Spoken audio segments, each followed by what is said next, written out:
Okay. Hello, everyone, and welcome to Sisters of the Strange. I'm Landrey, And I'm Shae. and this is our new Studio. Ah! It's so cute. I know. Oh, I'm so excited. And you're not going to see this video for like 2 more weeks I know. because we're actually recording in advance as well. There might be some technical difficulties. We'll see. It's a new setup. We got mic arms. We painted a wall. We got frames and pictures, and every outlet is plugged in with 5 cables to it. Yeah. It's a little, kind of a lot. I'm afraid that we're going to blow a breaker here in a minute, but it's going to be fine. Yeah, it's a little concerning. It's like genuinely every plug has something. I was like, how do we charge my computer right now? She was like, we need another screen so we can see the camera because now it's far away. We can't really see it like we could before. And I was like, yeah, just what we need. Something else to plug in and blow this place up. Honestly.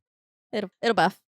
I mean, my husband ran all the electric in here, so if anything happens, it's his fault. We're also working on something else, but I think by the time this video comes out, the TikToks will already be up, right? Yeah. We're doing a Summerween watch party on Sunday, the 22nd of June of 2025, clearly. We are going to have a movie. So our TikToks for the next, not starting right now, but in a couple days, we will have 11 days of hints that will go to what movie we're going to watch. We're going to do a live stream on YouTube and on TikTok Live. We'll be on there. We'll have some like fun questions to follow along with the movie. Like trivia. Like trivia. Well, we'll have trivia. We'll do breaks. So we're going to do like probably 20 to 25 minutes of watching the movie and then we'll pause. And like we'll be checking the chat the whole time and kind of talking. And throughout that, maybe asking, would you help the bloody person running out of the woods? Or do you think you'd survive? And just little things like that. It'll be part of the games. And then about every 20 minutes, we'll stop and do some trivia questions with Kahoot so that everyone who's on can also play. We love a good Kahoot game. Yeah. And then have prizes for our winners. We know one of the prizes already. We're trying to figure out probably 2 tiers below that, what else we want to do. And yeah, I think we're a little nervous. No one's going to show up and show out, but we're hoping for the best, right? Yeah, everything's going to be, I mean, can't happen if you don't try, right? Yeah. And we just decided on it like last week. Yeah. And I've been busting butt and I'm like, hey, do you like this? Do you like this? She's like, yeah. Yeah, so it's going to be fun. It's a new and fun way to interact with people, I think, just to make it a little bit different, break up the monotony a little bit that is so like common with like social media interaction and stuff like that. It's hard. Yeah. You know, I don't know. There's some kind of barrier there. And I kind of want like once a month to get more interactive and do our best to kind of draw people in more. So TikTok lives or going to record at like the cemetery and doing a live at the cemetery, but also like taking y'all with us. Probably not Spotify as much, but our YouTube listeners for sure will follow along when we go do some stuff like that. Yeah, absolutely. I just want to be more interactive. I want this to be a community, so I want to create the community that you have to create it. You got to start it. You got to start somewhere. Well, my friend, my very great favorite person in the whole world, Alyssa, she wants to go on a ghost hunt so bad with us. She's like, I want to do it. Just tell me when. She's like, it doesn't have to be anything like crazy. Like we don't have to like record anything. I just want to go and do it. Yeah. And I'm like, let's go. Like we just have to figure out a day, that works for all 3 of us and go do it. So that could be, something far, far in the future. That could be something that with our community we could do. It'd be fun. Yeah. We've got a lot of stuff clearly as we want to plan and grow. Oh, yeah. But yeah, things just have to get bigger. Yeah. And I definitely think like October, November, September, the weird time there where people look more for this type of podcast is going to be better for us. But I also think we're going to do so much during that time. Like we already have some stuff planned out for Halloween and locations we want to go. Like we really want to go to the Texas Chainsaw Massacre house. It's only a couple hour drive from here. And we want to do like the brunch and kind of do some fun stuff there. And there's a lot of local places we want to kind of get involved with and do things with. So yeah. Speaking of local places, this last week I was walking around downtown Weatherford. If you guys are local to Weatherford, there is a place on York Street that I did not know existed. Honestly, we were just walking around down there and it's been a couple of months since I've been down there personally, like walked through, but I saw this sign on this door that said like oddities and curiosities and art gallery, like type thing. And I was like, oh, like I love me some oddities. Like I'm all about going into like a store and looking at, weird stuff. So we go in there and this guy's like sitting at the front desk. Super nice guy. The nicest guy. He's like, hey, welcome to Buchanan's. That's the name of the store. It's Buchanan's Oddities and some art gallery something. Anyway, downtown Weatherford. He's like, have y'all ever been here before? And we're like, no. And he just gives us the entire spiel of everything that he's got in the store. He's got like tons and tons and tons of stuff from like Civil War, World War I, World War II, like era type like artifacts. Yeah. And everything in there is one of a kind. Ooh. Nothing is a replica. Things range from like dollars to like $3,000-$4,000. Everything is for sale in the store. Yeah. And it's like a museum in there. But if you see something you like, you can buy it. But there also was that he has a lot of like the Civil War stuff. There's also stuff from like Egypt, China, like Middle East, like from forever ago, like millions of years ago. Not actually, but like artifacts. Yeah. It is so cool in there. You said he had stuff from the Haunted Hill House as well. He has stuff from the Haunted Hill House. There was like witchcraft stuff in there, lots of art, old medical supplies, just all kinds of cool stuff. So as I was walking through and I bought some pins and some stickers and stuff, I was talking to him at the counter, and it turns out that he's the owner. Introduced himself to me, super nice guy. And he was like, yeah, well, I have ties with the people at the Hill House, and I have art in the Hill House. I've painted Toby. He has a photo of Toby that he painted in the back of the store. And I was like, oh my God, that's so creepy. Like, why does that sound familiar? And then I was talking to him. I was like, oh, it's Toby from the Hill House. Yeah. He's got a mirror. One of his original mirrors is in the Hill House that's supposedly like super haunted. He says he goes in there all the time. Oh. And he's like, it's one of the most haunted places I've ever been. You guys absolutely need to go. Like, it was really cool to talk to him. And I was like, I'm coming back to talk to you because I have lots of questions. Yeah, I want to go. I'd never heard of it. Yeah. But I really don't walk around York Street. I'd go to Yesterday's and leave. Mm-hmm. Well, there's a lot of really cute boutiques down there. So we were just shopping around, and I was like, oh my God, I have to go in here. Yeah.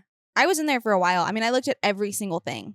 I want to go. And he was so nice. I could have talked to him forever. I mean, so I told him about the podcast, and he was like, oh, that's so cool. Like, you and your sister should come back in here. I would love to talk to you guys. So we're going to have to do that one day too. Yeah. And I told him that I would talk about it on the pod. So if you're local to Weatherford, go check out Buchanan's. Super cool place. I need to go. This is our doll, Cindy. She's going to attack me one day because she's barely hanging onto the wall. She's just going to fall on me. Oh, and the plates. Oh my God. I thrifted these plates, which you probably can't see. Almost threw down in a Goodwill for the plates. Yeah. Not actually. That's kind of dramatic. I was carrying them around. And the other plate is a Louisiana plate. So it was literally what? It was Louisiana, New Orleans on top. Yeah. And then Atlanta. So like Georgia. So one place we've kind of already been. And then we want to go so badly. Yeah. And but it fits with like the Savannah side of things. Yeah. And then New Orleans. So it was perfect that it was just those two plates. Yeah. So I picked up the New Orleans plate and I was like, oh my God, Land, look how cute this is. It's got like blue and gold like around the outside of it. And I picked it up and I looked and I said, oh my God, the other one's Atlanta, Georgia. I have to buy these. Yeah. So I picked them up immediately and I'm carrying them around the store. And this lady's kind of like lingering around us, this like older lady. Eventually we get on the same aisle together and I'm like holding them like close to my body, like where you can't see them. And she like walks up to us, like she's going to walk past, and then she turns around and she's like, oh my God, are those state plates? And I go, yeah, they're so cute. And she goes, oh my gosh, I collect those. I have like so many out of the 50 states and I've been collecting them like my whole life. And I said, cool. Yeah, she needed like 10 more. I was like, she wanted me to offer her my plates, and I was not about to do that. Yeah, and then she was in front of us at the line. She like kind of stood around after she said that, and we were like, yay! Yeah! But like we didn't know what else to say. Like, I feel like I probably should have told her that I collected them too, so I didn't feel so bad. But like I was not going to get... Dude, first of all, I don't thrift very often. No.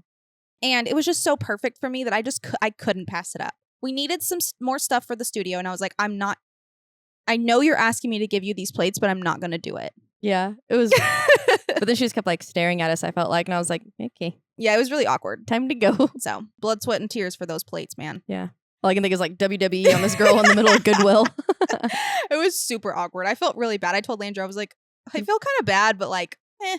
Yeah, she was like, should we have told her? And I was like, well, that we collect them too. And I was like, no, it's okay. Oh, finders keepers. Yeah, we just wanted them. Yeah. Sorry. She walked inside before we did. Yeah, she was literally standing over because we were stopped and we're on the other aisles first. She was over there first. Just missed out. So, you ready to tell me about what you're doing this week? Yeah. Super random. Yeah, because I have no clue what you're doing this week. Super random. Not even a little bit. I probably should have read over some of these names more than once because they're German, and I am not German. No. So this is gonna some gibberish going on over here. Yeah, sorry. So the murders that we're going to be talking about today, I'm going back to my roots. I'm talking about a murder. It's been a while since I've just talked about a straight murder. Yeah. Since before we went to Savannah. Yep.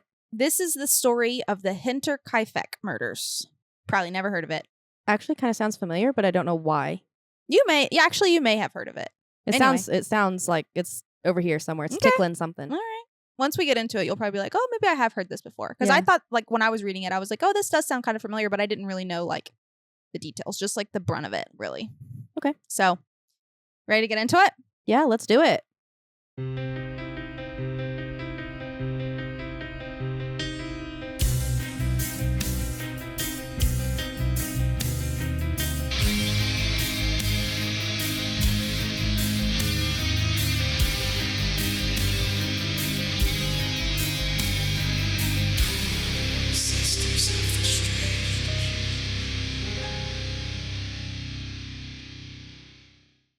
So let's get into the Hinterkaifeck murders. I don't know if that's how you pronounce it, but that's how it's spelled, and that just makes sense to me, so that's what I'm going to say. So we're going to set the scene a little bit.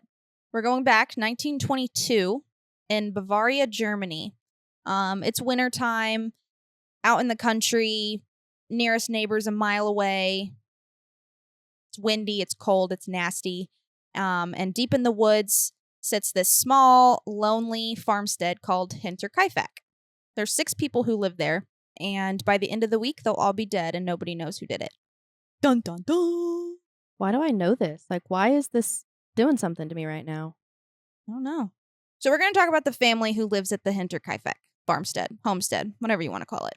It's a family of 6 people. The Grubers is their last name. So the father, Andreas Gruber, he was 63 years old. He kind of has like this terrible reputation in the community. He was known to be physically abusive to his family, especially towards his daughter, Victoria. In 1915, he was convicted of incest with his daughter, Victoria, who was only a teenager at the time. They both served time in prison for this. She did too? Mm-hmm. What? Yeah. Was she willing? We'll get there. Oh, gosh. Maybe so, maybe not. Maybe she really didn't have a choice, but to say she was willing, Okay. I don't know. Disgusting. So locals in the area viewed him as this paranoid, mean-spirited, antisocial, like arrogant man. Mm-hmm. He basically made his family live in isolation. And they had this farm, and it was like very prosperous and like, you know, whatever the word. I was going to say futile. That's not the word I was looking for. Anyway, good farm. They worked on it. They produced from it, all the things, but nobody else was out there but them. It was very lonely. Yeah. So that's background of the father. Moving on to the oldest daughter, Victoria Gabriel. So she was 35 years old. She was widowed very young when her husband, Carl Gabriel, was supposedly killed in World War I. It was said in the community that she had a very beautiful singing voice. She was very active in the church. She was on the choir. But people were very conflicted about her because of the known relationship that she had with her father. That's just crazy. She has 2 children, Kazelia, her 7-year-old daughter, who she was very close to, her oldest, and then Joseph. He was 2 years old. This one is rumored to be her father's child and not Carl's, not her husband's child. So she not only was she supposedly having this incest relationship with her father, but she has a child with him as well. Okay. Despite everything, Victoria had tried to separate from Andreas multiple times, but it's either said that she lacked the financial support or social support to get away from him. That's fair. You're isolated. You're isolated. You literally have a nobody, narcissist. and your husband's dead, Yeah. and your father is disgusting. A narcissist. Yeah. The wife of Andreas, the mom, also in the picture. Her name is also Kazelia. She was 72 years old. There's not a whole lot known about her in this story because most of it just centers around the daughter and the husband, or the dad. But a lot of the records show that she knew about the abuse and the incest, but never stopped it. I don't know what they're doing over in Germany in the 20s. Something's wrong. Not okay. Yeah, something's Very up. wrong. What are we doing? The math ain't mathin'. At all. And she was always there. She remained in the household, remained married to Andreas, whether that was out of loyalty or fear. Yeah. Sounds very Menendez-y to me. Yeah, it's a little wild. A little bit of details on Josef Gabriel, the 2-year-old mystery child. His birth certificate listed no father, which to me seems very suspicious because if you know that it's your father's child, you're not going to put his name it. on the freaking birth certificate. You already went to prison. Yeah, we ain't doing that. Why would you do that to yourself? That's insane. Or he said, don't put my name on that birth certificate. Yeah. You know? I don't know. But Victoria claims that he was the son of a local man, not her husband, Lorenz Schlittenbauer. Okay.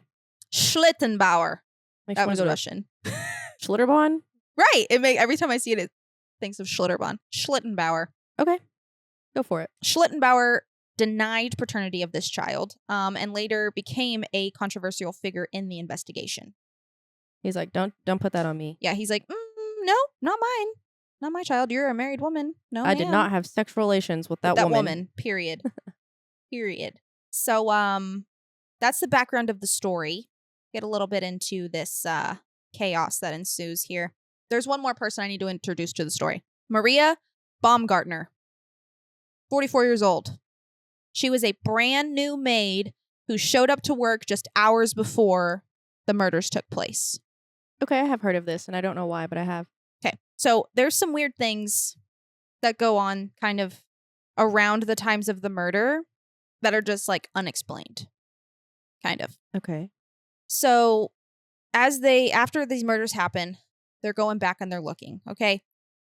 There's footprints in the snow leading to the house, but none ever leading out of the house.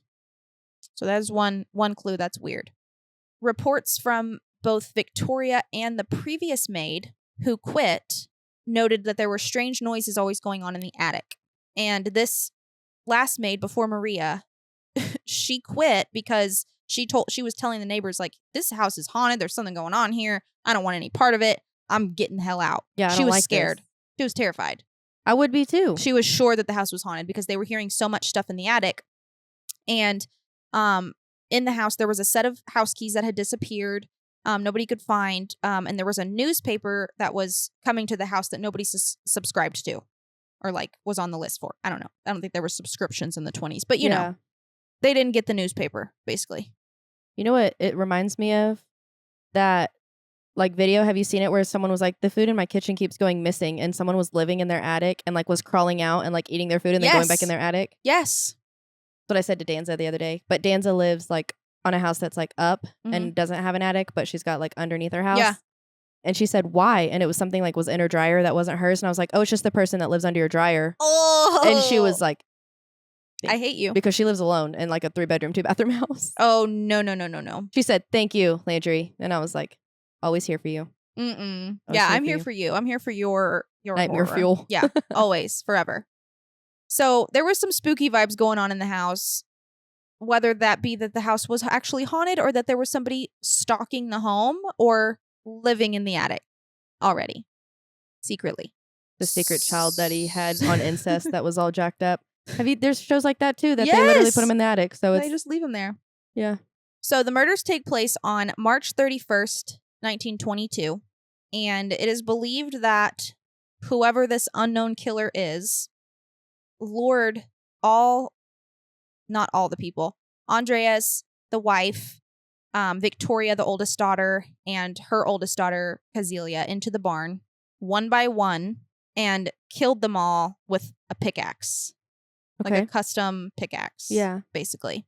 And was just like luring them out there somehow and killing them one by one. Because each person didn't know that the other one was already out there dead. Okay. So they just like keep coming and they just keep killing them. The killer then left the barn, went inside, and murdered the 2-year-old in his crib, and then the brand new maid. Okay, that's what I was about to ask. So why was there footprints going to the house if they all died in the barn? But okay. But there was no footprints going to and from the barn? Like, well, from yes. the house to the barn. Or there's just none that ever left the house after that? Never left the house afterwards. Okay. Just like coming from the barn to the house, I think. Okay. So in the barn, the bodies were covered in hay. So it was like they obviously were trying to like be hidden. It wasn't like they were just going to leave them there out in the open. Like there was obvious intent to hide the bodies under the hay. But the 2-year-old Josef and Maria were just left in their beds where they were murdered. Also, a very gruesome thing to note, the 7-year-old Kazilia may have been alive hours after being struck by the pickaxe. She had torn out tufts of her own hair before she died. So like from stress, pain, panic, who knows? Yeah. That's horrifying. Oh my gosh. So here's where it gets a little more disturbing. Not only were they luring them out there and murdering them with an axe, the killer apparently stayed in the home for days afterwards. Food was being eaten. Food had been eaten from outside of the house. Neighbors could see smoke coming from the chimney for days afterwards. And the bodies were not discovered until April 4th. So neighbors started to become suspicious that they hadn't seen their people, which not like neighbors that you would think like door-to-door neighbor, but like seeing them at church or Walking in to town. Things like that. Yeah. Selling their whatever that they your have. produce and stuff. Yeah. You've got to go to town. They hadn't seen them in days. So they send somebody over there to check, which it said that this person that they sent over to check was this Lorenz Schlittenbauer guy. Okay, yeah. I don't know why I know. Like, I don't know all the details, seems but as very you're familiar. talking about it, I'm like, Mhm. okay, I get it. It seems very familiar. Interesting. So once the neighbors realize, okay, something's wrong, they send somebody. A search party entered the barn, not investigators, not police, not law enforcement, just the fucking townsfolk. Yeah. Go in, Like all of them, trample right? the whole scene. Okay. And find the 4 bodies stacked and covered with hay in the barn. And then inside the house, they find Josef and the maid in their beds.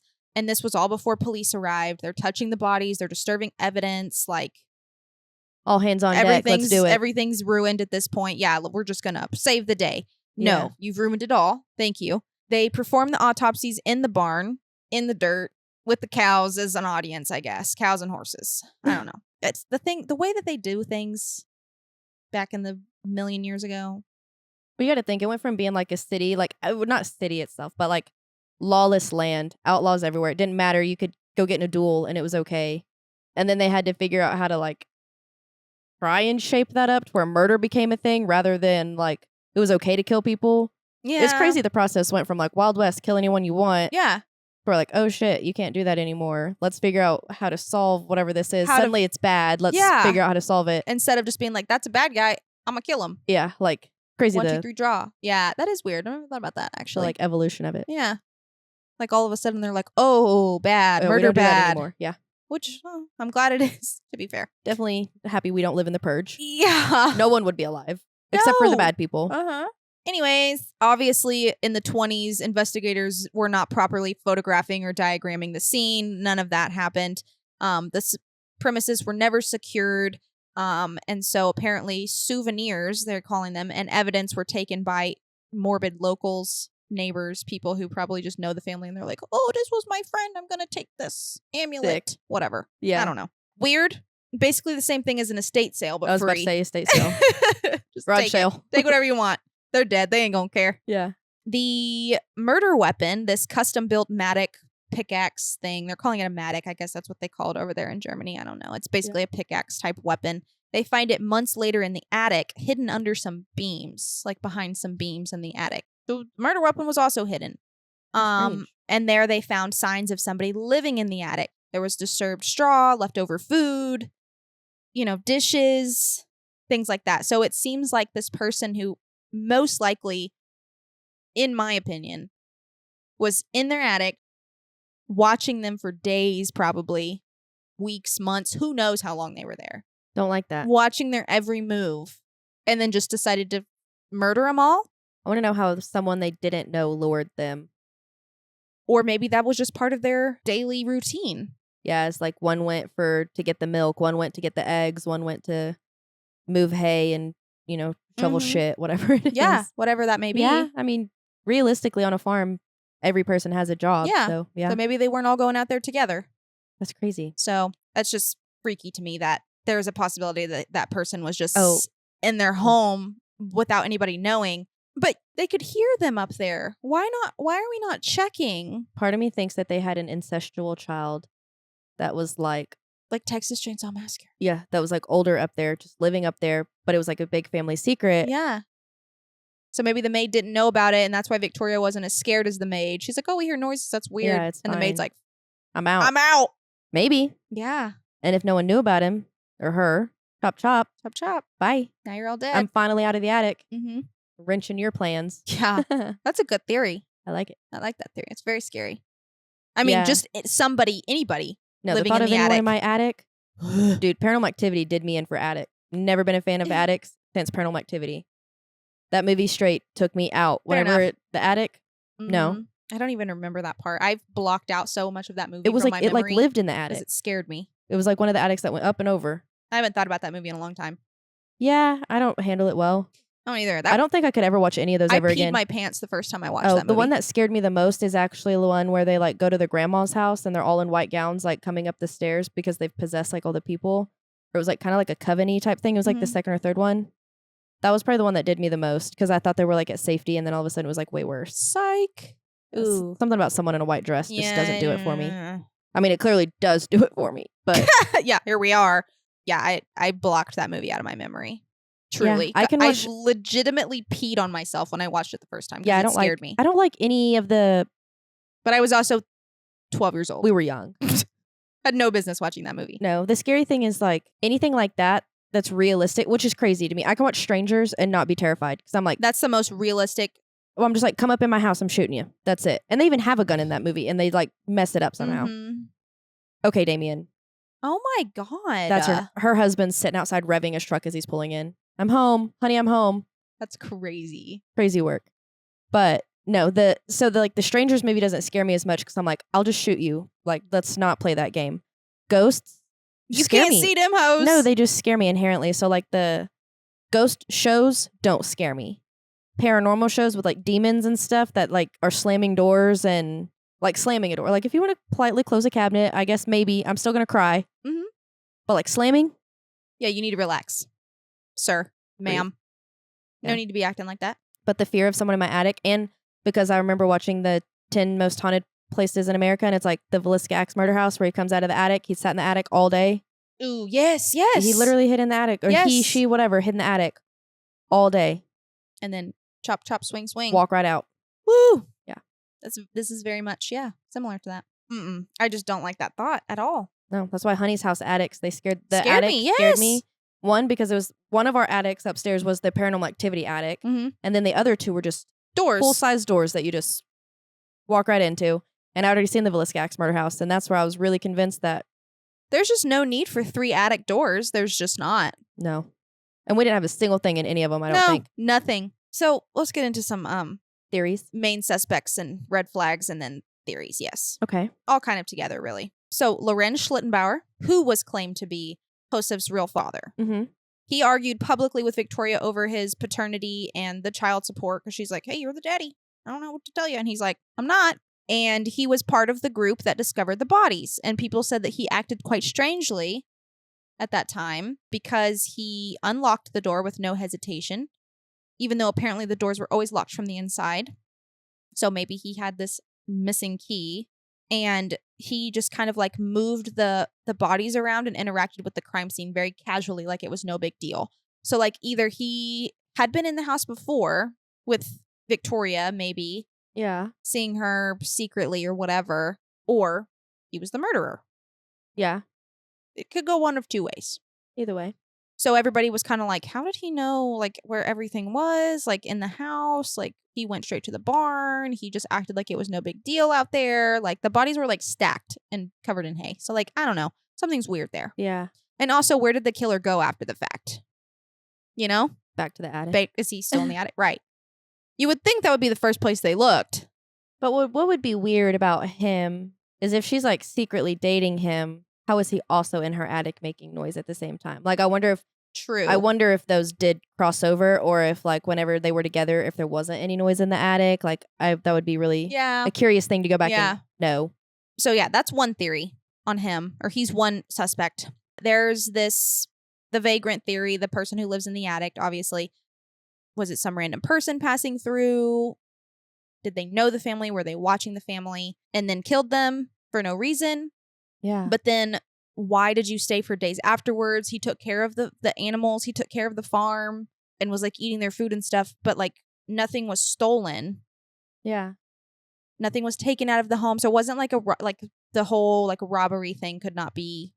Not an option. Not an option because nothing was taken except for like food. Yeah. But he took care of their farm. Yeah. For a couple of days.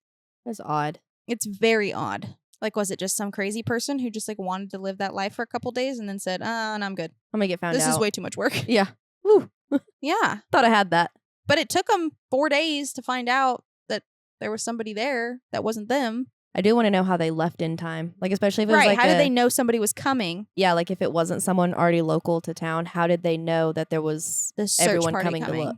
Yeah. Like, I'd almost think it would be someone who's close enough and in the circle enough for people to be like, that's weird. Have you seen him? Have you seen him? And then it like red flag, like, oh, they're about to go search. They're looking for me. So that takes away from my thought of being like the incest in the attic.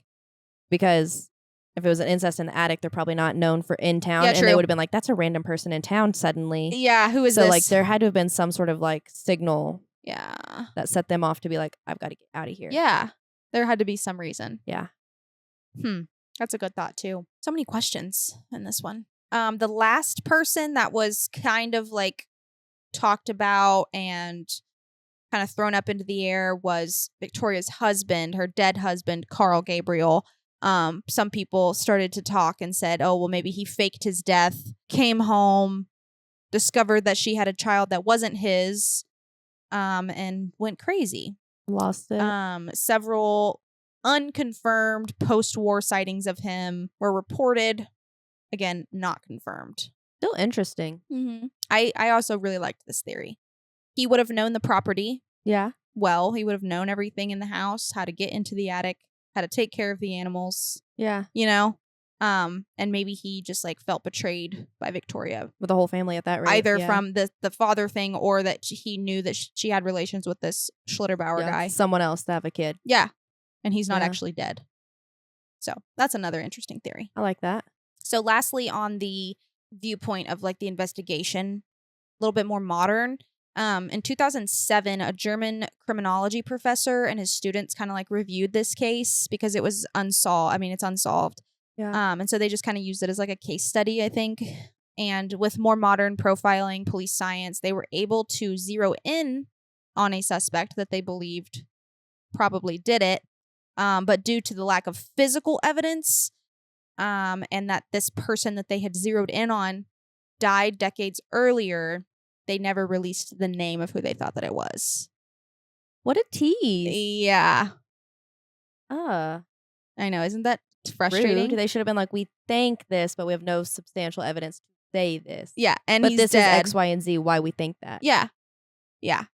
But their conclusion was that the killer was somebody that the family knew intimately, like immediately. Yeah. And it was not just some random person. I don't think it's a random. So that leads me to believe that it was Schlitterbauer guy. Yeah. I wouldn't have been thrown off by his comfortability because if you have been dating a girl, you do go to their house. Like there is clearly some sort of relationship there that people did know about. Yeah. So that's not surprising that he was able to just know his way around the home. It could be a red flag that like the bodies didn't freak him out and that he was more nonchalant. But I also feel like back in the day, you're a farmer. You see a lot of dead shit. You kill stuff. You ring your own chickens. Everybody you slaughter your own cattle. Your deer, whatever it is. Like you do what you have to do. And so I feel like bodies might not have been such a big deal. A shock for him. Not as shocking as like it would be shocking to like me to see a body. But why are you like going up to them and like touching them and moving them? Yeah, that's odd. Unless you had already touched them before, and so your fingerprints were already on them. Yeah, so you did and it so to, now like, you did it for people to see. Oh, I'm touching them right now at this point, so my fingerprints are going to be on there. Yeah, I'm just trying to help. I didn't think about that before until just now. It could be very odd, and like I said, I think it's got to be someone that's close enough to be tipped off that people are about to start looking. Yeah, but it doesn't make much sense why he would have been in the attic in the first place unless he truly was creeping around, scoping it out for real, scoping it out. Especially if they weren't probably on good terms. If she was trying to get paternity and he was like, they were kind of on the outs. So yeah. So, but I don't know why access to the home, motive. I just don't know why she wouldn't have been more freaked out about something in my attic. Right. If I'm hearing shit moving around in my attic, We're investigating. We're checking it out Unless she was just oblivious. Some people just are. with bear spray and knives and guns and All of it. grenades and smoke bombs. All of it. All of Yeah. it. I just think that one makes the most sense, truly. I mean, so does a random to me also makes sense because people are freaking crazy and weird. But with this, the modern investigation piece of it, knowing that they said this person was directly like in relations with this family, it wasn't just a random person. It makes sense if you think about it. I know we haven't done Villisca yet, but in Villisca, so it's actually only like a family of like 4 or 5, but he killed like 8 or 9 because they had the neighborhood friends over. And they never knew who that was either, but there's a lot of theories that it was this transient. He literally was called like the not the hitchhike killer, but like the train stop killer, whatever. He'd get off on a train and kill. But like he stayed at the house and ate as well and did some other things there. But for example, if he was someone that wasn't random, he probably wouldn't have chosen, he would have known that that was like the neighbor's kids and maybe wouldn't have done it because that just gotten more involved. Messy. Yeah. And it's kind of different situations there. But that's kind of like a stranger who. So in my research of this, I remembered, and I forgot to put it in here, there was mention that this was not tied to, but seemed very similar to Villisca. And they said that there was people who were trying to prove or figure out if it was the same person. Yeah. Because sounds similar. It was a very similar story. And so there was a, I wish I had put it in here. I think there was like maybe a book or something. Let me see if I can find it. Yeah, because one of the theories on Villisca is that it's like the reverend that lived in town, like the reverend of the church and stuff. And the other one is there was like this traveler guy who ended up leaving on the train like the next day, like out of sight, out of mind as soon as all of it happened.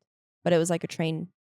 I don't know exactly what they called it. Yeah, so in 2017, the last chapter of The Man from the Train, written by an author, Bill James, they briefly discuss the murders of Hinterkaifeck in this book. And then they explain the possibility that the German crimes might have been committed by Paul Mueller, the serial killer the authors of this book believed killed several families in the United States under similar circumstances between 1898 and 1912.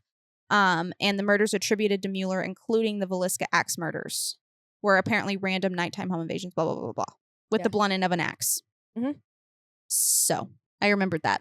I'm glad that you brought that up because I was like, wait a minute, I read that. Yeah, and that was part of the reason why I wanted to do this, because I wanted to mention that somebody said, hey, ding, ding, ding, by the way. So could have been with the timeline between 1898 and 1912, could have happened. And then this man fled to Germany. And did it again. Yeah. It's only 10 years. So the author of this book also says that Paul Mueller, which is the guy that he's saying is the Villisca axe guy, he's described as a German immigrant in contemporary media, might have departed the U.S. for his homeland by 1912 after private investigators and journalists began to notice and publicize patterns in family murders across state lines. Oh, wow. That's crazy. So he could have felt the heat on his tail and said, I got to go back to Germany. Yeah, but can't escape my habit. Interesting. Very interesting. I like that. I wonder if he committed similar crimes like in Germany before he went to America. Yeah. And like if there was that gap of him being gone in America. Yeah. Or if he thought maybe going to America to do this would be easier for him because he had no ties. Yeah. But yeah, I don't know. There's lots of questions here left open. It seems that it's been solved, but nobody, still really, you can still speculate, as of anything. Sounded solved until we threw that wrench in there. Yeah. Now I'm not so sure. No, this is one of those things that makes you want a rabbit hole. I'm curious. I know. Me too. What the heck? But yeah, that's what I have on this guy. Very interesting. I'd like to know as well. Tell me more. I'm gonna have to research him. I want to look. Now I want to know more about Paul Mueller. Yeah, the gaps in that guy's story. I need to hear more about him. We're gonna do Villisca anyway, so we'll get there. Yeah. Don't worry, Alyssa. We'll wait for you. Yeah, we'll get there. I'm like, I already threw some pebbles in there, but yeah, I know that case so well. That's how Alyssa is. You guys are going to be talking about it, and I'm going to be like, I mainly know about it because of all the ghost shows. But it was like that was the show that my mom put it on, and I remember watching it, and it was whenever I wasn't going to Dad Mantha's as much, and I wasn't going to Honey's, and I would just stay home with Mom, and Murphy and Caden would still go, and we all had our own bedrooms, and I slept with my mom. And so I would go in my room to like maybe get a toy or change clothes or whatever I needed to. But on the days they weren't there, no one would go in their room. And we lived so far out, we didn't lock our doors. We didn't lock our front door. We didn't lock our back door. Like, we just didn't. You didn't lock your car. You didn't take your keys out. Like, that we just lived really far out. And so I remember after watching that episode and the guy hiding in the attic, when we would lay down in bed at night on like Wednesdays, whenever I was at home alone with her, I'd be like, you need to go check their rooms because there's a guy sitting in their rooms. Somebody in there. There's literally someone sleeping in their rooms because no one's checked in there. Yeah. And I wouldn't be able to go to bed until like we looked. Yeah. Well, I remember that being kind of like not a common practice, but like more often when we were younger, when you would come home with your mom, when I would come home with my mom, if you know, Honey wasn't there or whoever, you would kind of like check the house when you got home because usually the doors like weren't locked. Yeah. Which I guess with Honey was different a little bit. But you know what I mean? Yeah. Like, it just wasn't, I don't know. It still seems check. like that was something that I did more often when I was younger. I still check. That we would check the house like when you got home from being gone all day or something. Yeah. No, I'll check like maybe not as soon as I get home from being gone, but when I lay in bed at night and I'm home alone, I'm like, and then I start thinking about it, and then I'm like, oh, I can't sleep until I go look. Because I haven't been in this room all day. What if there's freaking somebody in there just sitting there? I'll go look around every room, and then, yeah, I really will. But I'm like, in that, I never carry a weapon with me. I maybe carry my phone on 911, but half the time I've already been in bed, and I pretty much only sleep in underwear. So then I'm like, oh, now I need to walk around my house basically naked and check. Yeah. I'm like, why didn't I think about this before I laid down? But it's normally as soon as I lay down that I'm like, ooh, sketchy. And I lock my doors. Yeah. But or I'll like hear a noise and I'm like, oh, gotta check. Even though, and half the time I've been sitting at home for like 5 hours before I even get in bed. And I'm like, if they wanted to kill me already, they would have done it. Like, they would have already been out. Maybe. Well, or they'll be watching you for a week. Yeah. Well, don't do that. Shut up. Shut up right now. You shut your mouth right now. Yeah. Don't ever say that again. Don't be mean to me like that. What are you thinking? No, but I do. I check and like, my house really isn't that big. There's not a lot of hiding stuff and all the closets are full. There's no hiding in the clothes. So really it's just like peeping my head in. Yeah. None of our beds are tall enough to be under. So well, that's good. Yeah, no, even my bedroom, like I had to fit under it one day because when I very first got Biggie, she was a puppy and she pooped under it. And I like couldn't get under it, but I can't move it either. You're like, oh, this is great. I literally was like halfway under it like this, trying to reach it. And Mom was there and she was laughing at me. I would have also been and laughing. I was like, this is really shitty. Pun intended. Really shitty situation pun I'm intended. in right now. But yeah, nope. That stuff scares me. It's still like when you sit on the toilet and check the shower curtain. Mm-hmm. That's why I think Strangers is one of my most like favorite movies. It doesn't scare me. It's so scary because it could really happen. It could really happen, but it doesn't scare me because I feel like I'm equipped. Except for when we're like on vacations and all you have is nothing. Yeah, because you can't fly. That's what the new one was about. They were on a trip. Well, they're always like on a trip. They're like the first one, they're going to like a cabin for a wedding or something, like cabin weekend. But as long as I have a weapon, I feel okay. Mm-hmm. Even though like realistic. I don't, because I just know they're like you never know how you're going to react in a situation until you are put in that situation, and I will die on that hill. And I think I'm very equipped to handle myself, 100% confident in that skill. Yeah. In any way. But I just know based on lots of things that I've seen, you have no idea how you're going to react. Yeah. That's why I kind of have like multiple options for safety. Because that's one of the things is Honey was like, if you don't think you're going to grab your gun and be like ready grab some bear spray. Here's bear spray. Yeah. So I've got bear spray in my nightstand. I'm not sure how I'll react either. Yeah. You just don't know. I don't know if I'll be like, ooh, I don't know if am I in bed and I'm asleep? Like there's things like that. You don't know. You don't know. But I feel better when I have a weapon. I'm like, it's just that safety. Same thing as if I walk out without my inhaler, I'm like, oh no, I'm going to die and have an asthma attack today. Yeah. And then if you have it with you, you're like, oh, I'm fine. Yeah. I have my inhaler. Yeah. Exactly. So I feel that. That's fair. Placebo effect, right? Yes. That's exactly what it is. Yeah. Similar. Yeah. False confidence. Yeah. Yeah. Yeah. You just don't know. Spooky out there. It's spooky out there. It really is. I'm like, it really is. I'm home alone tonight. It really is. Oh, no. You can spend the night with me. Spend a night with me. My dogs. Oh, yeah. They've been home alone all day. Yeah. Since 7 this morning. They've been home for 12 hours, which little dog, I wouldn't be worried about. There's a puppy pad down. She's got food and she got water. Biggie eats everything in sight. She's been a lot better about eating things. And there's not a lot to eat, but she finds that shit. She'll find something. That's what makes me nervous, but Should be fine. probably bothering little dog and sleeping all day. Sleeping. Yeah, she's like, this is nice. Yeah. You don't smell like roaches in You here. knew nothing. Yeah. But yeah. Anything else? I have nothing else other than the fact that like I don't know what to do with my hands. I just feel like I've just been. I know. I've been playing with my bracelet, my charm. We look so official. I feel mic stands. so Professional. real. This I feel is like real we life. are a podcast. Yeah. 33 episodes in, and I feel like a podcast Takes now. time, baby. It really things did. take time. And this turned out so great. It Honestly, I'm like blown away. I do not interior design my home ever. Because, well, and I'm still renting, so I Mhm. just have never. Every house I've lived in has been like a different vibe, and so I've never really Had done one anything. singular You know, thing, yeah. and so I wasn't sure how even this was going to turn out, but it turned out good. It looks great. And if you don't like it, Don't watch us. Just listen. Yeah. Listen. Don't watch. anyways. Well, if you have any recommendations for stories you want covered or ghost stories or anything like that, which First we've been responder stories. Yes. We've been getting a lot more stories, and I've been bookmarking them as we get them so that we can start throwing them into episodes, or maybe just do one episode. We'll figure it out. We just haven't done it yet. Waiting on more, but we do have quite a few in the lineup now.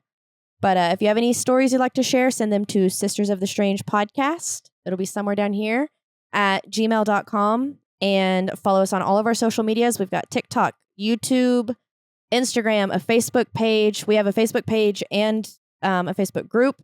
So there can be the community there, or just the page, which would be the same information we share on like our TikToks and YouTubes and Instagram.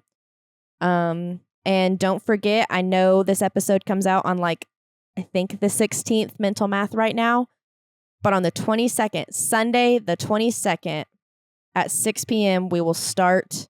Like, we'll probably get the live stream going. We probably won't start the movie until like 6:30 to give everyone time to get in and have, their Sunday night settled, and go from there and do some trivia and some prizes. Yeah. It'll be so much fun. Summerween, baby. I know. I'm so excited. That's the official day of Summerween is Yeah. June 22nd. Yeah, we're going to camp, boys and girls. We are. We've got little camp outfits. Camp counselors. Yeah, we're going to be at camp counselors at Camp Strange.